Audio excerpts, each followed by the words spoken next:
नमः शिवाय। जून 2025 लगभग समाप्त हो चुका है, लेकिन जो दिव्य घटनाएं इस महीने में घटी हैं, उनका प्रभाव अभी भी आपकी आत्मा पर सक्रिय है। शिव का समय कभी खत्म नहीं होता, क्योंकि महादेव हमें सिखाते हैं, काल से ऊपर उठो, केवल इस क्षण में जियो। तो आइए महीने के अंत में समझें कि जून ने हमें क्या सिखाया और शिव क्या संदेश दे रहे हैं आपके आने वाले समय के लिए।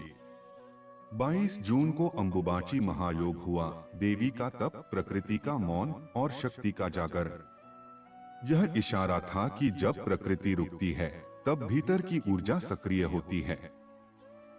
शिव कहते हैं, जो अपनी अंतर शक्ति से जुड़ता है वही सच्चा साधक है। अगर आपने ये समय चूका भी है, कोई बात नहीं। आज से ही मौन में उतरें, ध्यान करें और अपनी शक्ति को जागृत करें। 18 जून को कालाष्टमी थी, शिव के भैरव रूप की आराधना। क्या आपने अपने डर को देखा था? यदि नहीं, तो अब भी समय है।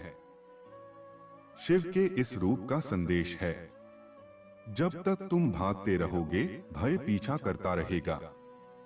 जैसे ही रुककर सामना करोगे, भय समाप्त हो जाएगा। आज भी आप काल भैरवाय नमः का जाप कर सकते हैं और भीतर से शक्ति पा सकते हैं। 5 जून को गंगा दशहरा था, जब मां गंगा शिव की जटाओं में समा गई। ये सिर्फ एक कथा नहीं है, ये जीवन का सबसे गहरा सत्य है। गति को नियंत्रित करने के लिए समर्पण जरूरी है। शिव कहते हैं, जो बहाव को अपनाता है वही जीवन को साथ पाता है। अब भी आप अपने मन के विचारों को, अशांति को शिव के चरणों में समर्पित करें और भीतर शांति का अनुभव करें। 25 जून को आषाढ़ अमावस्या आई, एक दिन जब पूर्वजों से जुड़ा जाता है। शिव आदियोगी हैं, वो हमें कर्म बंधनों से मुक्त करने का मार्ग दिखाते हैं।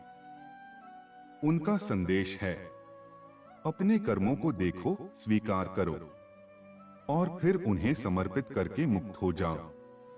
यदि आप इस दिन कुछ न कर पाए हो, तो आज ही कुछ पल मौन में बैठकर अपने भीतर के संस्कारों को देखिए। जून के अंत में चातुर्मास का आरंभ हो रहा है, साधना, मौन और ब्रह्मचर्य का 4 माह। शिव कहते हैं, सच्चा ध्यान तभी होता है जब हम दुनिया को थोड़ी देर के लिए विराम दें। यह समय है अंतर्मुखी यात्रा का।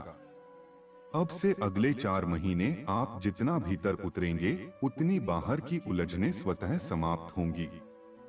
शिव भीतर हैं, बस उन्हें सुनना शुरू कीजिए। तो अगर आपने इन तिथियों पर कुछ विशेष नहीं किया, कोई बात नहीं। शिव कहते हैं, शिव को पाने के लिए किसी विशेष दिन की आवश्यकता नहीं, बस विशेष भाव की जरूरत है।